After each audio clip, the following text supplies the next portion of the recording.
My best friend Mike was getting married to the woman of his dreams. Sarah, me, being his best man, could not be happier for him. They looked perfect together. I remember thinking that if there was anyone who could tame this wild stallion, it was Sarah. I recall thinking it even back then. Mike and I had known each other since we were kids. We grew up in two completely different worlds. His father was a successful businessman, and his mother, a socialite, who always managed to make the best parties happen. I, on the other hand, grew up in a low-income family. My parents worked 3 jobs to keep a roof above our heads and food on the table. Although our backgrounds were vastly different, we clicked immediately and became thick as thieves. As we got older, we made a pact to always be honest with each other, no matter what. And we kept our promise until the day I met Sarah. For the first time, Mike introduced me to Sarah at a small, cozy restaurant downtown. I instantly liked her. Not only was she beautiful, but she also had a heart of gold. I could tell by the way she looked at Mike. She adored him. Mike proposed 6 months later, and when I gave my best friend the ring, he hugged me and promised to make me part of this new chapter in his life. When the wedding day arrived, I couldn't stop smiling. Finally, my best friend was going to settle down, and as I looked at him and Sarah exchanging vows, I genuinely believed that they would live happily ever after. I was wrong. Very wrong. Exactly 1 year after their wedding, I got a call from the police. Apparently, Mike had been involved in a serious car accident. They had found the car burning on the side of the highway, and inside the twisted metal, they found only charred remains. The police suspected that it was a case of carjacking gone wrong, but they couldn't be sure. I rushed to Sarah's house, and when I knocked on the door, I saw how swollen her eyes were already. The pain was evident on her tear-streaked face. In the following days, Sarah hardly left the house. She shut herself in Mike's study, surrounded by his clothes and personal belongings, and I sat by her side, holding her hand, telling her stories about Mike and me. One night, as we reminisced about one of Mike's funniest jokes, she suddenly jumped up and started searching through his drawers. "What are you looking for?" I asked. Sarah quickly shut the drawer.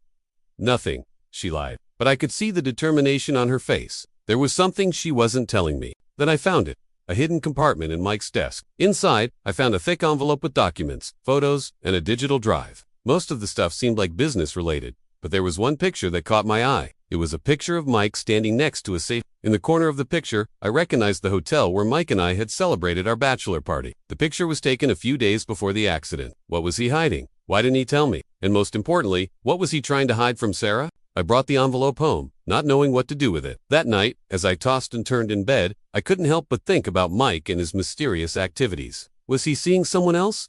Was he involved in some kind of trouble? These thoughts kept me awake, and when I saw the picture again in the morning light, I made a decision. I was going to find answers. As the days passed, I couldn't shake off this feeling that something wasn't right. I started asking questions. I spoke to Mike's colleagues, friends, and business associates, but everyone told me the same thing. They described Mike as a dedicated husband, loving husband. He was in love with Sarah, his colleague said. They were the perfect couple, another friend told me. Everyone believed that Mike had died a happy man. So, who was I to question them? I was just Mike's best friend who was grieving the loss of his brother. But I still had questions. Why did Mike take the picture in the hotel? Why did he hide it? What was he trying to hide? And was Sarah involved? I decided to investigate further. With the help of a private investigator, I discovered that Mike had traveled alone to the hotel. There was no sign of Sarah, but that still didn't answer my questions. Months went by and the wound in my heart slowly began to heal. I tried to move on. I threw myself into my work, hoping to bury the pain of losing my best friend. During that time, I didn't speak much with Sarah. She remained distant, spending most of her days in her room. Sometimes I wondered if she had also discovered Mike's secret. One evening, as I was coming home from work, I noticed a letter lying on my doorstep. The envelope had no return address. I hesitated, wondering who could have sent it. With trembling hands, I opened the letter. Inside, I found only one sentence written in a shaky hand. "You stole what was mine." My heart raced. Who wrote this? Why? What did they mean? I showed the letter to the police, but they couldn't trace the sender. They suggested I should probably change my phone number and maybe move houses. It's probably some sick prank, they said, but I wasn't so sure. That night, I didn't sleep well. I kept thinking about the letter. Who was it from? Did they know about Mike? Was Mike the reason behind it all? Suddenly, a knock at the door shattered the silence. I jumped up, startled. Who could be visiting me at this hour? I peeked through the peephole and saw a man standing on my porch. He was tall, dressed in black, and his face was partially hidden in the shadows of his hoodie. I didn't recognize him. I didn't open the door. Instead, I checked the security cameras. Thankfully, I had installed them recently. As I checked the live footage on my phone, I saw the man. He was walking away. Relief washed over me. It was just a false alarm. The next day, the unknown man called several times. I let the calls go to voicemail. I didn't want to talk to him. Later that evening, I checked the voicemails. In the first one, there was silence. I heard nothing but my own breathing on the other end. I shuddered. Whoever he was watching me. Was he waiting for me to pick up? The second call was disconnected, and the third call ended abruptly as soon as I picked up. On November, the nightmare continued. I got a text message. It was from the same number that called yesterday. The message simply said, "You can't run forever." I felt a chill down my spine. What did he know? And why was he sending me these messages? Was he threatening me? I tried to focus on my work, but every time I answered the phone or saw a notification, my heart skipped a beat. It was as if the messages were driving me crazy. That's when I decided to visit a private investigator. He listened patiently as I recounted the incidents. "Are you sure you haven't made any enemies recently?" he asked.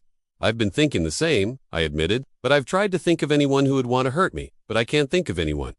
The investigator took notes. "Well, whoever this person is, they seem to know a lot about you. You need to find out who they are and why they're targeting you." A week later, the investigator came back with news. He had traced the phone's location. It led to a motel on the outskirts of town. "Can you think of anyone who might be staying at a place like that?"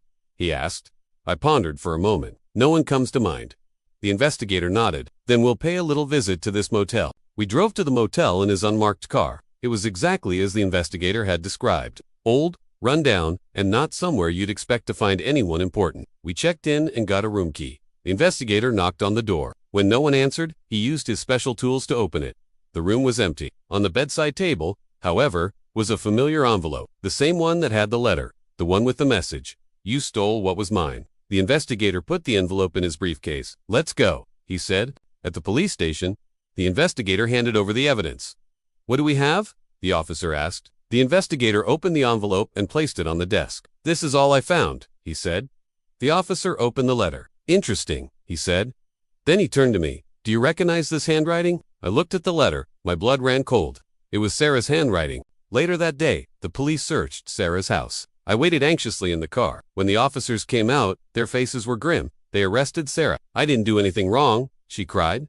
"I loved Michael. You have to believe me." She looked at me, tears streaming down her face. "David, please believe me." I looked away. I couldn't meet her gaze. In the end, she pleaded guilty to fraud and served 5 years in prison. After her release, I learned that she was remarried and living in another city. All those years of friendship, love, and trust had been a lie. To this day, I wonder why she did what she did. But I know one thing. Sometimes the truth is darker than any lie.